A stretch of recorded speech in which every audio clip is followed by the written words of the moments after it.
Всем привет из Барселоны! Сегодня я вас приглашаю на прогулку по последнему приморскому району, который мы еще не освещали. Район Барселонета. За моей спиной находится Вилла Олимпика. Ее обзор вы можете посмотреть в нашем предыдущем ролике. Ну а сейчас я вас приглашаю прогуляться в Барселонету. Меня зовут Марина, вы на канале Дамлекс Realty. Теперь поехали!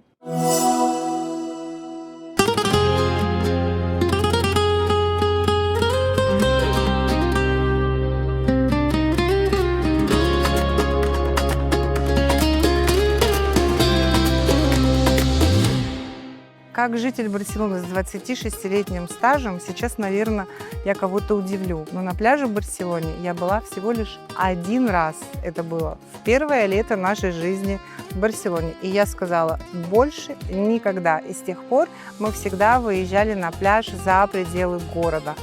И если нам не хотелось ехать далеко, то мы ездили в Сиджес.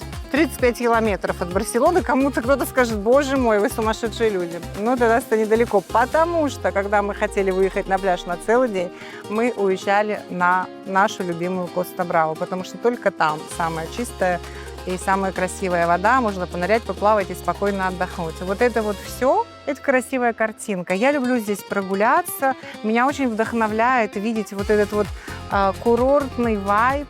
Здесь спортом занимаются, в шортах ходят, загорают, плавают, в волейбол играют, на водных мотоциклах катаются. Но сама я в эту грязь не полезу.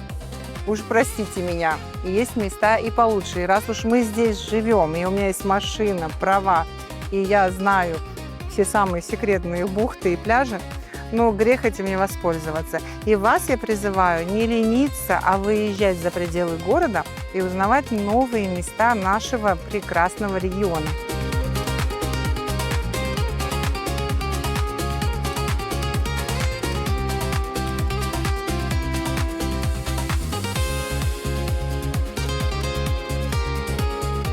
Ну и давайте немножко расскажу вам о набережной, которая идет у нас от Вилла Олимпики в сторону Барселонеты. Вот эта часть отдана на откуп ночным клубам и ресторанам. Здесь, кстати, очень классно находиться в Новый год, когда 12 ночи, салют, вы на пляже. Очень классно, романтично и красиво. Кто-то из вас скажет, а как же люди? А здесь нет жилых зданий вокруг, поэтому дискотеки своим ночным шумом никому не мешают. Вот найден очень хороший баланс, чего я желаю городу Лорет-де-Мар, между жилыми районами и развлечениями, такими как дискотеки.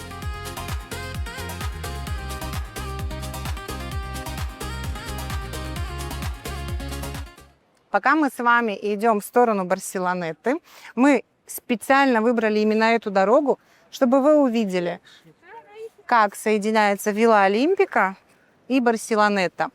Почему мне захотелось показать именно соседство этих двух районов? Потому что Вилла Олимпика, и тот, кто уже смотрел наш выпуск, знают, один из самых спокойных и благополучных районов у моря в Барселоне.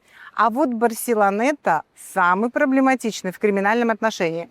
Там в основном, конечно, действуют воришки, бывают, конечно, когда они отнимают что-то силой. И часто меня спрашивают люди, которые хотят купить Виллу Олимпики, смотрят на карту, видят, что Барселонета находится очень близко, и говорят, а как же так? Почему они не пересекаются? Но это два разных мира, которых соединяет не только набережная, ну и можно спокойно дойти по другим улицам, но при этом эти районы как-то существуют как две параллельные вселенные. И действительно, жизнь не пересекается.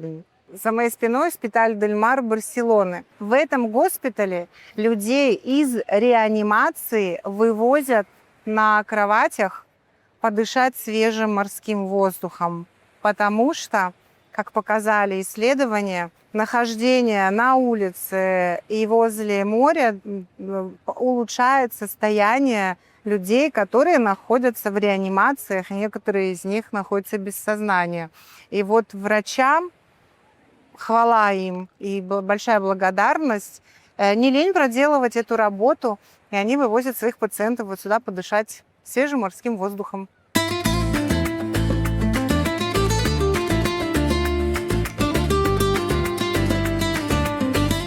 Ну вот вам ответ, почему я не люблю барселонский пляж. То есть не надо даже делать забор воды. Посмотрите, какой у нас горизонт прекрасный. Танкеры, танкеры, танкеры, танкеры, танкеры. Но понятное дело, что все они, скорее всего, там загрязняют мазутом или что-то. Я не специалист в судоходстве.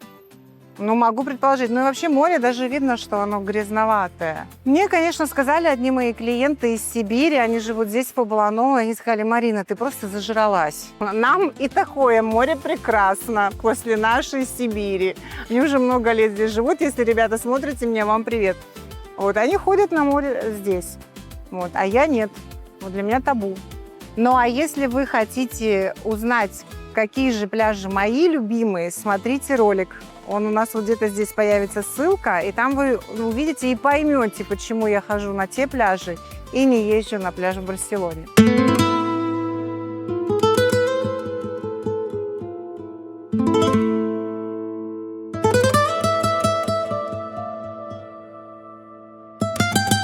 Вот тут видна просто перспектива. Ой, пойдем хоть в тень встанем. Небольшая историческая справка. Вилла Олимпика, район, в котором мы были в нашем прошлом выпуске, вы наверняка уже посмотрели, был рожден благодаря олимпийским победам. Так вот, район Барселонета обязан своему рождению военному поражению.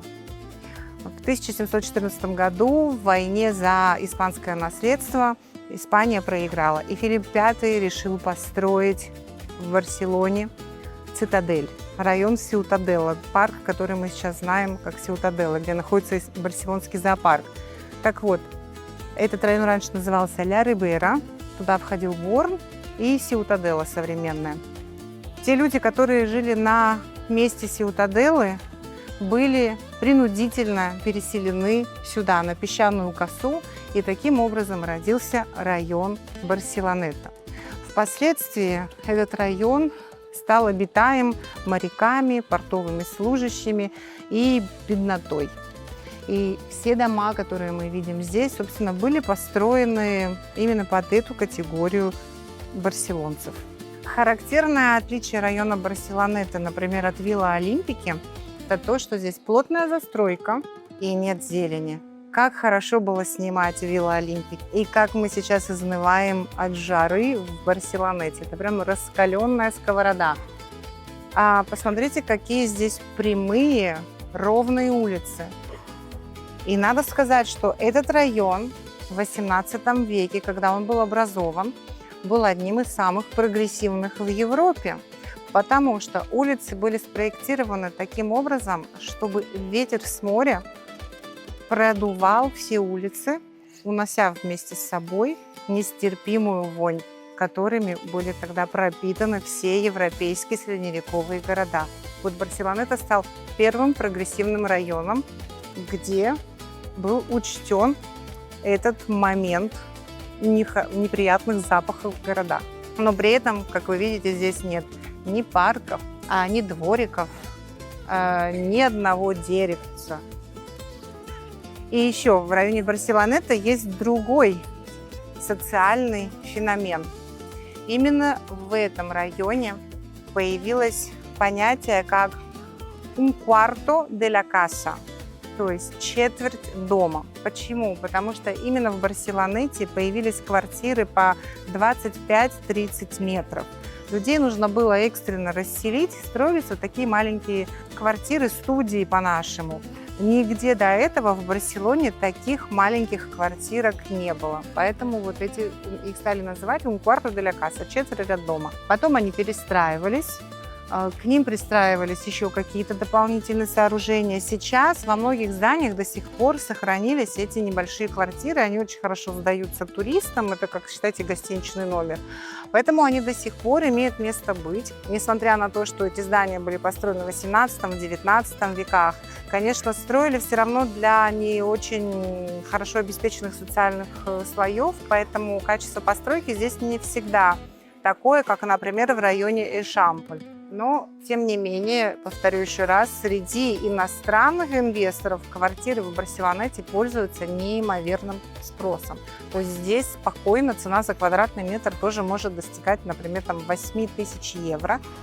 Понятное дело, если мы умножим 30 метров на 8, это будет 240 тысяч. Недорого по барселонским меркам, но за квадратный метр выходит все равно очень и очень дорого. Многие здания не имеют лифта. Здесь, конечно, до сих пор остается основное население – это выходцы из не очень благополучных, экономически благополучных стран со всеми вытекающими последствиями. То есть надо уметь сожительствовать с этими людьми, чтобы все было хорошо, мирно и без эксцессов. Ну, а по ночам я, конечно, бы воздержалась прогуливаться по этому Приморскому району. Но видите, талантливые люди могут родиться в любом районе. И здесь родился 9 октября 1901 года каталонский поэт Томас Гарсес. Он умер в 1993 году. Видите, талантливые люди рождаются везде, и даже в таких неблагополучных районах, как Барселонета. Так что это ни о чем не говорит, друзья мои. Мы с тобой туда идем тогда? Марина, у тебя есть запросы на покупку квартир в Барселонете? Редко, но бывают. Кстати говоря, в данный момент у меня есть клиенты, которые хотят дочери купить квартиру в Барселонете. И я думала, это они по незнанию, но оказалось, что это она здесь снимает комнату, и ей этот район очень нравится. Я в шоке. Ну, я не знаю, может быть, я уже так здесь давно живу, и мне эта экзотика не нужна, а иностранцев она привлекает. Ну, мне кажется, нужно быть немножко не в себе для того, чтобы желать жить в этом районе. Ну, я не знаю. Причем я человек абсолютно демократичных взглядов. И, как вы знаете, я вам всегда говорю все как есть. Вот Педралбес – самый дорогой район Барселоны. Но я вам говорю, я там жить не хочу. Я не вижу никакой там… Я не бегусь за престижем, не гонюсь за ним. Но точно так же я и не хочу жить в этом районе. Я всегда за золотую середину. Вы уже знаете, моя золотая середина – это Ишампль. Но к Шамплю можно, конечно, прибавить Сан-Жерваси-Гальвани внизу, где Туропарк, район Грасси, вот здесь внизу пониже, наверху он мне не нравится. Вилла Олимпика, на худой конец Побланов, Диагональ-Мар. Но Барселонета, вот я сейчас думаю, сколько раз я приходила хотя бы на прогулку.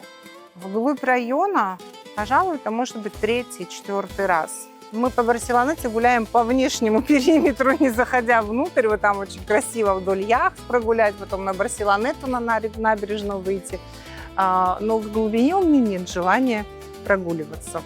Есть места покрасивее. Вот эта улица, пожалуй, мне самая знакомая. Потому что здесь находится ресторан. И сейчас я вам покажу. Так, можно назвать это эмблемой этого района. Ресторан «Саламанка». Если уж вас затянет в этот район, хотя здесь другие рестораны есть, вот здесь неплохие. Но ресторан «Саламанка» – это ресторан, где каждый, кто бывает в этом районе, хочет отметиться. Вот по поводу террас. Давайте, я всегда за справедливость. Да? Район Вилла Олимпика вызывает у многих из вас вопросы. А почему же в квартирах нет террас? Ну окей, давайте посмотрим на район Барселонеты. Много ли здесь террас? Вот это здание более новое тут есть. А вот у нас все, что вы видели на видео, на наших. Обратите внимание, перемотайте назад. Где там террасы? Маленькие балкончики, вот видно. Да, маленькие балкончики, а где-то их вообще нету. Либо вот. Да. Ой. Мальчик, ¿estás loco? Мы находимся в преддверии Сан-Хуана. И то, что сейчас произошло, это только маленькое начало. Сан-Хуан. Сегодня у нас 20-е, Сан-Хуан 24-го. И вот нас будет ждать адская ночь. Но, к слову, какие дети тут живут, да? Вот, допустим, если бы вы в другом любом районе сказали детям, сделали бы замечание, что так делать нельзя, они бы изменились и ни в коем случае не повторили. Эти засранцы специально, двое отвлекали наше внимание, а кто вы, а что вы, а ютуберы, не ютуберы, а другой специально за нашей спиной кинул еще одну петарду. Это к вопросу о контингенте тех людей, которые здесь проживают. А вот и ресторан «Саламанка». Так, надо перейти, там что-то 56, похоже, 56 лет ему. Да, 56 лет ему исполнилось в 25-м году. Табличку не поменяли. Вот это очень известный ресторан этого района, поэтому если вы будете и хотите такого что-то аутентичного с историей, заходить сюда. Тем более сюда приходить не так страшно. Вот она набережная, спасительная. Мы сейчас пойдем туда пить кофе или скорее всего, наверное, мороженое и холодную воду. Но я еще с вами не прощаюсь. Hola, Hola. ¿para comer Salamanca? No, no, gracias.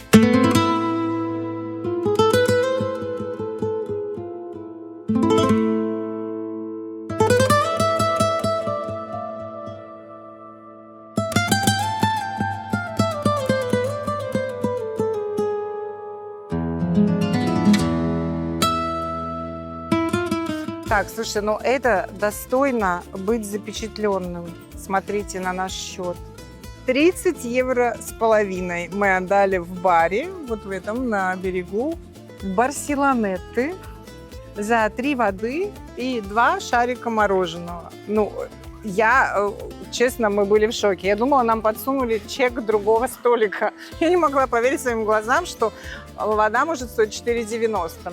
Но это Барселонета. Вы понимаете, не так тут все просто. То есть Барселонета – район контрастов. У нас с одной стороны трущобы, а с другой стороны цены, как в самом дорогом районе Барселоны.